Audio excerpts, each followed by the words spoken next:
सोवा यज्ञ कर रहा है और यज्ञ करते हुए राजा बलि ने 100वें यज्ञ की पूर्णाहुति कोई और बढ़ रहा था। उसी समय भगवान वामन रूप धारण करके राजा बलि के दरबार में पहुंच गए। जैसे ही राजा बलि ने देखा, बड़ा स्वागत किया। स्वागतम ते नमस्तुभ्यं ब्रह्मण किं करवाम ते ब्रह्म ऋषीणां तपः साक्षात् मन्ये त्वावरपुरधरम। आइए महाराज, वामन भगवान का चरण धुलाए, चरणोदक का पान किया, क्योंकि कहते हैं न विप्र पादोदक पंकलानी न वेद शास्त्र ध्वनि गर्जितानी स्वाहा स्वधाकार विवर्जितानी शमशान तुल्यानि ग्रहाणितानी। जिस घर में ब्राह्मणों के चरणोदक नहीं मिलता, जिस घर में वेद और शास्त्रों की ध्वनि गुंजायमान नहीं होती, जिस घर में पितरों के लिए पिंडदान और देवताओं के लिए स्वाहाकार नहीं होता, वो घर कैसा है? बोले शमशान तुल्यानि ग्रहाणितानि। वो घर शमशान के तुल्य है। इसीलिए आज राजा बलि ने वामन भगवान का चरणोदक लिया और ऐसा लगा मानो मूर्तिमान तेज सामने खड़ा हो गया। प्रणाम किया और कहा, महाराज मैं आपकी क्या सेवा करूं? वामन भगवान बोले, हमें कोई सेवा नहीं चाहिए, हम तो यहीं से जा रहे थे तो आ गए।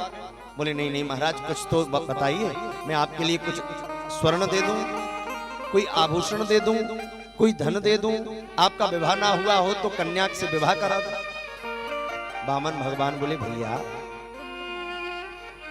हमारे अंदर कोई इच्छा ही नहीं है, कोई मांग नहीं है। बोले नहीं नहीं ऐसा नहीं हो सकता, कुछ तो आपको मांगना पड़ेगा। मेरे दरबार में कोई आता है बिना मांगे नहीं जाता है, कुछ तो मांगिए प्रभु। वामन भगवान बोले, देखो हम तुम्हें बहुत अच्छे से जानते हैं राजा बलि। यतो जातो हिरण्याक्ष चरण्येक इमाम महीम। तुम कोई और नहीं हो, हिरण्यकश्यप के बेटे परीक्षित। परीक्षित से कहते हैं सुखदेव जी महाराज की वामन भगवान कहते हैं कि हिरण्याक्ष का भाई हिरण्यकश्यप, हिरण्यकश्यप का बेटा प्रहलाद, प्रहलाद का बेटा विरोचन और विरोचन के बेटा राजा बलि तुम। तो हम तुम्हें जानते हैं, तुम्हारी पीढ़ियों से चले आ रहे हो, बड़े दानवीर हो। और जो 3 पीढ़ी के नाम लिए, राजा बलि तो चरणों में गिर गया। गुरुदेव आप मेरी 3 पीढ़ियों को जानते हैं, अब तो कुछ मांग ही लीजिए, क्या चाहते हैं? वामन भगवान बोले, देखो वैसे तो हमें कुछ चाहिए नहीं था, हम तो सिर्फ यहां से जा रहे थे, पर तुम ज्यादा ही कह रहे हो तो चलो एक चीज हमें दे दो। क्या चाहिए? बोले पदानी त्रीणी दैत्येंद्र। हे दैत्येंद्र 3 पग भूमि दे दो, और तुम्हारे पैर से नहीं। पदानी त्रीणी दैत्येंद्र सम्यतानी पदा मम। मेरे पैरों से। राजा बलि बोला, महाराज अग्रम पंक्ति वाणिया मध्यम पंक्ति जाट तर्क बुद्धि तर्करा वामन पाठ सो पाठ। रहे वामन के वामन। अरे मांग ही रहे थे तो जरा 1 एकड़ 200 एकड़ मांग लेते। ये क्या आपने 3 पग भूमि मांग ली? इसमें क्या होगा? आपके छोटे छोटे चरण हैं। अरे कुछ ज्यादा मांग लो महाराज। अहो ब्राह्मण दायाय वाचस्ते वृद्ध सम्मता। लगता है आपकी बुद्धि भी बचपने की जैसी है। वामन भगवान बोले, नहीं, जितनी आवश्यकता है उतनी वस्तु लेनी चाहिए। 3 पग भूमि में हमारा आसन लग जाता है, इसलिए 3 पग भूमि दे दो। अच्छा ठीक है महाराज। राजा बलि और वामन का बातचीत चल रही थी।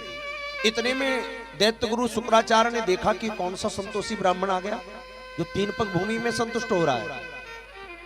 तुरंत बाहर जाकर देखा, ओहो ये तो साक्षात हरि है। तुरंत समझ गए, आवाज लगाकर कही, राजा बलि वामन को कुछ मत देना। राजा बलि बोला, गुरुजी ये कुछ मांग ही नहीं रहा, मैं क्या दूं?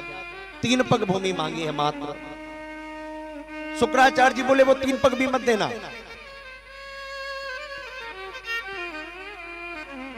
राजा बलि ने कहा गुरुदेव 3 पग भी नहीं देना? बोले नहीं। अरे गुरुदेव ये तो बामन है। शुक्राचार्य जी बोले ना ये बामन है ना 53 है, ऐसा बेरोचना साक्षात भगवान विष्णु रब्बया, ये साक्षात विष्णु तुम्हें छलने आया है। राजा बलि बोला गुरुजी फिर तो और बढ़िया है, 2 ही हाथ मन मोदक मोरे, 2 ही हाथ में लड्डू है। अगर ये बामन है तो 3 पग लेकर चला जाएगा, और अगर ये साक्षात नारायण है तो मुझसे बड़ा कौन दानी होगा जिसके सामने साक्षात श्री हरि हाथ पसार कर खड़े हैं। दाता एक राम भिखारी सारी दुनिया, पर वो दाता राम आज मेरे सामने हाथ फैला कर खड़ा है, मैं आज देकर रहूंगा। शुक्राचार्य जी ने कहा झूठ कह दे कि कुछ नहीं देना है। बलि ने कहा आपने ही सिखाया झूठ नहीं बोलना चाहिए। शुक्राचार्य जी ने बोला कुछ जगह कह देना चाहिए, स्त्री सुनर्म विवाहे चा वित्यर्थे प्राण संकटे, 6 जगह झूठ कह देना चाहिए, तू कह दे। राजा बलि ने कहा नहीं गुरुजी मैं झूठ नहीं कहूंगा। राजा बलि को श्राप देकर गुरुजी चले गए। बामन भगवान बोले देखो तुम गुरु चेला लड़ो मत, देना है तो जल्दी दान दो, नहीं तो अपने राम ये चले। बलि बोला नहीं नहीं भैया अभी हम दान देते हैं। बोले करो संकल्प। बोले संकल्प की क्या आवश्यकता है? बोले बिना संकल्प के हम दान नहीं लेंगे। अब संकल्प किया महाराज। तो कहते हैं कि शुक्राचार्य जी अपने शिष्य को बचाने के लिए उस जल के पात्र में आकर बैठ गए कीड़े के रूप में, और टोटी से बाहर देख रहे थे क्या चल रहा है। जल निकला नहीं तो भगवान वामन ने अपने आसन का एक तनका निकाला और जो उस नलिका में चलाया तो एक आंख से देख रहे थे शुक्राचार्य जी की एक लाइट गोविंदाय नमो नमः निकल करके भाग। संकल्प हुआ। वामन भगवान बोले कहां से नापें? बोले जहां से नापना है नाप लो, सारी भूमि मेरी है। भगवान बोले पूरी दुनिया कहती है सब भूमि गोपाल की, और तू गोपाल से कह रहा है सब भूमि मेरी। चल तुझे बताता हूं किसकी भूमि है। भगवान जो वामन थे वो विराट हो गए, और महाराज पद पाताल सातल पाताल नाप दिया। दूसरा चरण उठाया, ऊपर के 7 लोक भू भुवा स्वहा महा जना तप सत्य सत्यलोक नाप दिया। सत्यलोक में भगवान के चरणों से एक धारा निकली जिसे कमंडल में रख लिया ब्रह्मा जी। और भगवान बोले बता वामन भगवान बोले बताओ राजा बलि अब तीसरा चरण कहाँ रखूं? राजा बलि घबराया अब क्या करूं? भगवान ने वरुण फांस में बांध लिया। तब राजा बलि ने कहा गुरुदेव एक बात बताओ, दानी बड़ा होता है, धनी बड़ा होता है कि धन बड़ा होता है? भगवान बोले धनी बड़ा होता है, धन क्यों बड़ा हो? बोले अभी जो नापा है वो मेरा धन था, अभी धनी आपके सामने सुरक्षित खड़ा है, अभी तीसरा चरण मेरे मस्तक पर रख दीजिए महाराज।